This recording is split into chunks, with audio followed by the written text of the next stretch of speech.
Okay, I'm gonna be doing this one. This one's gonna be on Trump at the UN, and I'm just gonna be straight up with you. What's happening in a lot of these nations, man, it's just sad. A lot of people don't care about what's happening. Look, it doesn't matter how many people get hurt, stabbed, killed, raped. It doesn't matter. These people, it looks like they just truly don't care.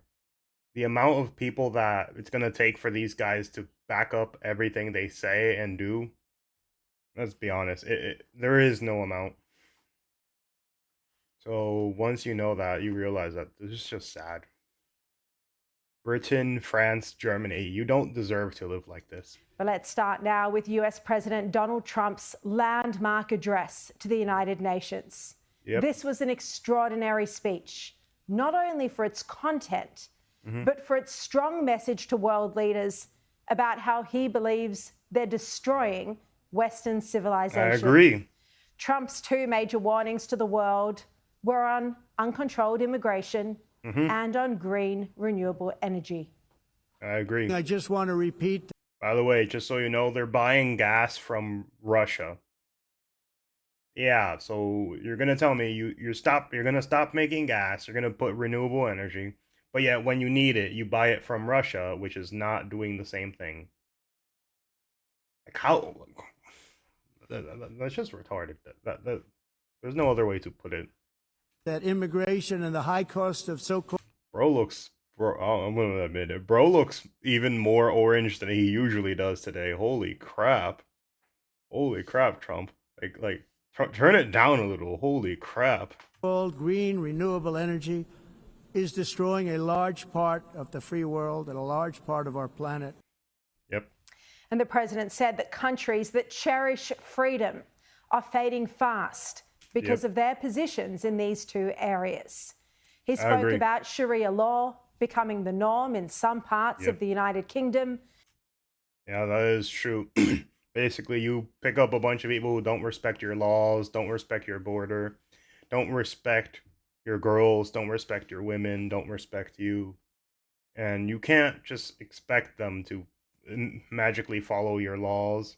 And then the worst part is these officials, after all this, lower the standards for them and then arrest you for saying words online. Like, that's the point where these people are at. Freedom of speech is dead because you can't have a different opinion other than what the media tells you to do. And it's just absolutely disgusting. And I'm sorry for you guys. And countries, he said, losing their individual culture because of migration. Now, as you know, politicians often mock Donald Trump. Yep. But I hope they actually listen to what he said in his speech today, because the substance was deeper than the headlines that you've probably heard. Yes, there were some controversial remarks that risk offending the lily-livered and politically correct. Welcome. But it was an hour-long speech, and it had a very sharp message for the woke, left-leaning leaders like Albanese, who pay no regard to Western values. President Trump spoke about how uncontrolled migration, he says, is the greatest crisis of our time, and that the United Nations is partly to blame. Europe also came in for a lot of... Just so you guys know, the UAE does not deal with this bullshit. How come the United Arab Emirates does not deal with this BS? This is not Islamophobia. This is not being mean to other cultures. This is you acknowledging that you must set limits and you must find a way to basically say, hey, this is not correct. Because how is it that the United Arab Emirates does not support any of these people coming into their country? And they're one of the safest countries, especially Muslim countries on the planet. They warned us, they warned you, and you failed to hear that warning. Your politicians failed you. Of criticism. And he said many European leaders are destroying their countries. I agree. I encourage all countries to take their own stand in defense of their citizens as well. You have to do that because I see it. I'm not mentioning names. I see it, and I can call every single one of them out. You're destroying your countries. They're being destroyed. And while we will always have a big heart for places and people that are struggling and truly compassionate, answers will be given.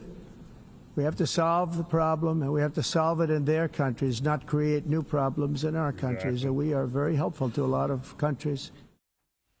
The president claimed there was even Sharia law in some parts of London. Exactly. And I have to say... And the thing is, why is that in your place? Your home deserves your laws, your rules. They're disrespecting them every second of the way.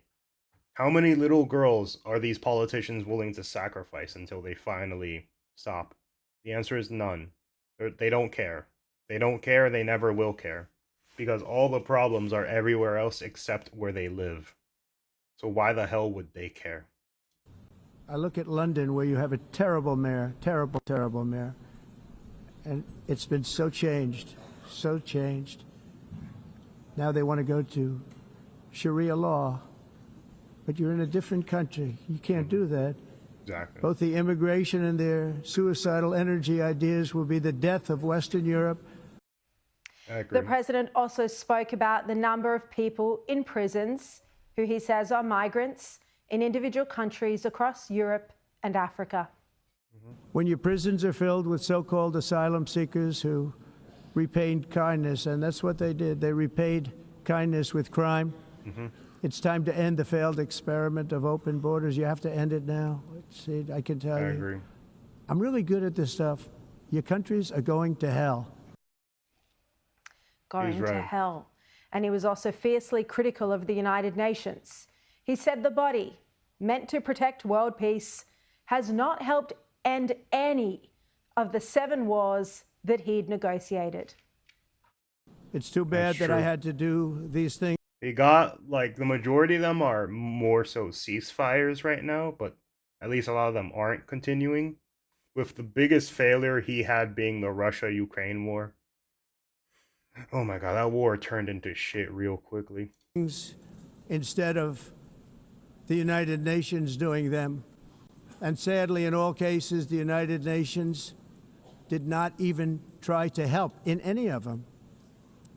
I ended 7 wars, dealt with the leaders of each and every one of these countries, and never even received a phone call from the United Nations offering to help in finalizing the deal. Exactly. All I got from the United Nations was an escalator that on the way up stopped right in the middle. Oh, yeah, I saw that. His mic and the escalator both stopped at the same time. Or, like, I mean, in the same event.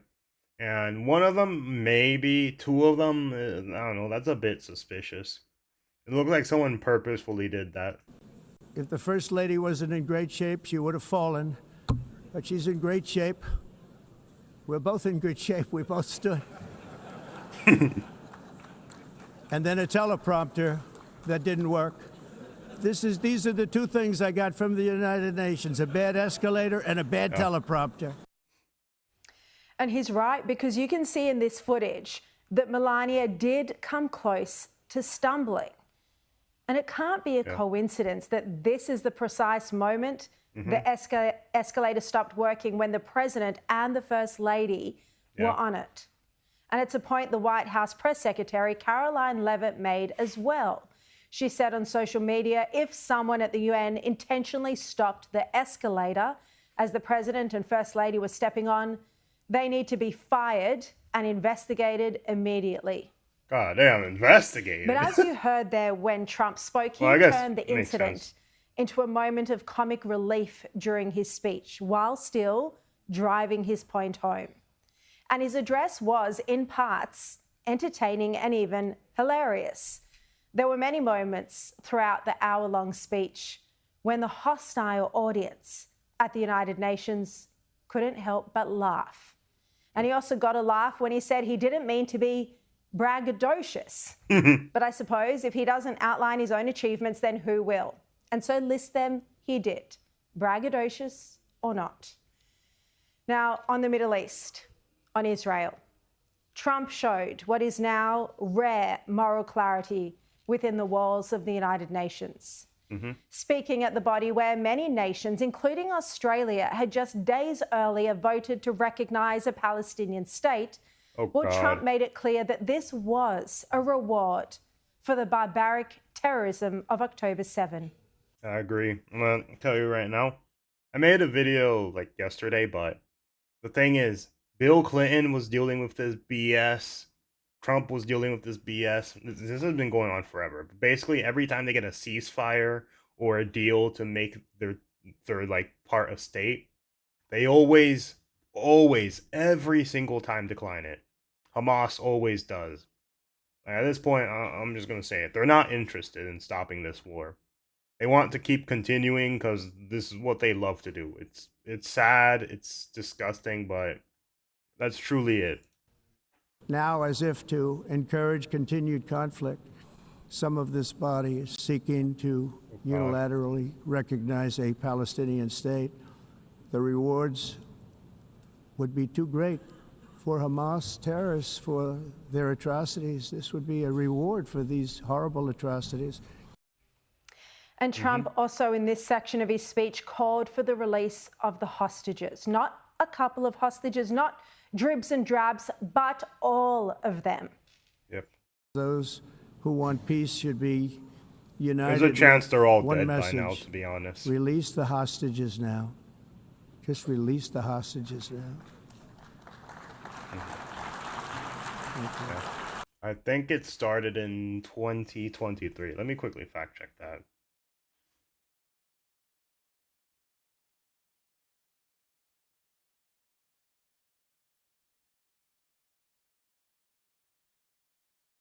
If we look over here, just gonna check on my. Yeah, October 7th, 2023. It's been, it's been pretty much close to, 2 years at this point. I'm gonna say, there's a chance they might all be dead.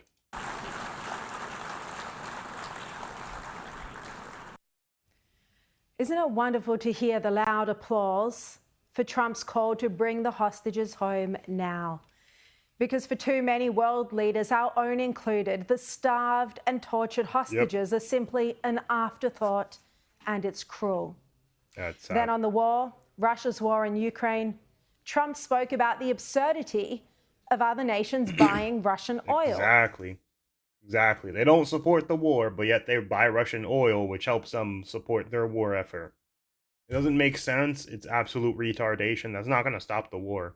All that's going to do is keep Russia fighting. And the worst part is Russia doesn't care about human deaths. So Ukraine is basically in an infinite war being funded by European nations, even though they quote-unquote support Ukraine. So then they give Ukraine weapons as well. But guess what happens? They're funding both sides of the war. That's what they're doing. They're quite literally funding both sides of the war, probably just to watch it. And it's either out of retardation or it's purposely done. And he singled out China and India over this. And he said also that he'd recently discovered that some NATO nations were doing the same. Think of it. They're funding the war against themselves. Yep. Who the hell ever heard of that one? I mean, it was a great line, but an important point. Russia can't be defeated while it's raking in millions, if not billions, for its oil. Money that, of course, funds weapons used against Ukraine. Yep. Now, you may not agree with all of what Trump said on energy, but it gives you pause for thought. And he even acknowledged, rare, that what he was saying on renewables wasn't politically correct. He spoke about the hypocrisy of those who preach a low carbon footprint being among the highest emitters in the world. And he gave a great example of Joe Biden flying to Hawaii on a fuel-guzzling jet to play golf. The carbon footprint is a hoax made up by people with evil intentions. Yeah, I'm going to be honest. The majority of people who are climate activists use private jets. Yeah, let's see. Bernie Sanders does. Whatchamacallit? Who was another one? Joe Biden does. But for some, I'm honest, pretty much a lot of people do that. Like, they say they're climate activists, and yet they use as much gas as possible to fly around the world. Yeah, it's disgusting, to be honest. And one of the points he made was on the money being made behind renewable energy. This is often ignored, those getting rich from it. Yep. He also spoke about the hypocrisy of the Paris Accord, which he called a scam. Mm-hmm. Russia and China increased their pollution in that deal. At least the last time I checked it. I haven't checked it recently, so I don't know if anything changed about it. But like a bunch of countries promised to have less and less, like a smaller carbon footprint over time. And how China was manufacturing solar and wind products, but still relying themselves heavily on coal. And instead, he said they're exporting the renewable products, the solar and wind, for profit. Now, Trump didn't mention Australia specifically, but of course, we are the classic example of this. They build them, but they have very few wind farms. So why is it that they build them and they send them all over the world, but they barely use them? You know what they use? Coal. They use gas. Yep. The president also spoke about how windmills and solar farms are taking away farmland and ruining the countryside in places like Scotland. And he contested entirely the climate narrative. In 1982, the executive director of the United Nations Environmental Program predicted that by the year 2000, climate change would cause a global catastrophe. He said that it will be irreversible, as any nuclear holocaust would be. All of these predictions made by the United Nations and many others, often for bad reasons, were wrong. They were made by stupid people that have cost their countries fortunes. And oh, here's one. I think Obama said something about climate change is going to make the water rise near the ocean, like houses near the ocean. But yet he bought a house near a literal source of water by the ocean. Given those same countries no chance for success by a global increase of 54%. Much of it coming from China and other countries that are thriving around China, which now produces more CO2 than all the other developed nations in the world. Damn. Then on another topic, I was pleasantly delighted to hear the president speak strongly about taking action on risky research into viruses that could be used as bioweapons. And he referenced the COVID pandemic, which we know began with gain-of-function research at the Wuhan Institute of Virology. Yep, China. And Trump said that even after the pandemic, many countries are still continuing this risky, dangerous research. Just a few years ago, reckless experiments overseas gave us a devastating global pandemic. Yet despite that worldwide catastrophe, many countries are continuing extremely risky research into bioweapons and man-made pathogens. And he said that AI might be able to help with tracking down countries that breach agreements in this area of biological weapons. I agree with that. Now, AI is getting very good. It's like the past few years, the development has been crazy. Like, let's be honest, like Grok, dude, Grok is doing so freaking well in terms of fact checking and stuff. Like, there obviously are problems, but AI is taking off super quickly. Quicker than like most humans are going to be able to imagine. And yeah, we're going to get to the point where it will be hard to discern reality from like just AI. To borrow a Trump phrase from his speech, I don't mean to be braggadocious, but I first uncovered this risky research that had been going on at the Wuhan Institute of Virology, and it was a topic I asked Trump about when I sat down with him for our one-on-one interview a few years ago. So it was good to hear him raise it in such an important forum as the United Nations. Now, one of his closing points to finish up, Trump spoke about the importance of personal relationships with world leaders. And it was a powerful insight into just how great a value Trump puts on the leader-to-leader relationship, on what he calls the chemistry. Have a look. Oh, God. I only do business with people I like. When I don't like them, I don't like them. We had, at least for about 39 seconds, we had excellent chemistry. It's a good sign. He was speaking about the leader of Brazil there when he referenced the excellent chemistry. But this is an important point. Trump and Albanese are diametrically opposed. The extensive policy differences between the pair span climate change, recognition of Palestinian statehood, immigration, national security, and much more. And so it's no wonder that Trump has refused to meet the weak and hopeless Albanese and rebuffed his phone calls earlier this year. Albanese was expecting a meeting with Trump on this visit to New York to the UN. He didn't get one. He's not important enough. And we've seen from Trump's speech how the president feels about his ilk. Now, they will eventually, we think, meet on October 20th, just under a month from now. But that will be nearly an entire year since Donald Trump won the presidential election in November last year. It's unheard of for the leaders of America and Australia to have such a poor professional and personal relationship. Yep. Australia has the worst Karens ever. If you remember all that BS that happened with like them taking down horror games, porn games, all that MasterCard Visa. Australia Karens, man. They are the worst Karens in the world, by far. The worst Karens. Worried about that instead of the fact that their country is being invaded and destroyed. That's what they're worried about. And this is entirely owing to Albanese's disastrous radical left policy platform that Donald Trump can absolutely see through. Yep. Anyways, that's it. But yeah, how it went with the UN went as expected. These guys need to be called out, and I'm going to be honest. They don't love their countries. They're doing everything they can to destroy them, and it's just, man, it's just sad.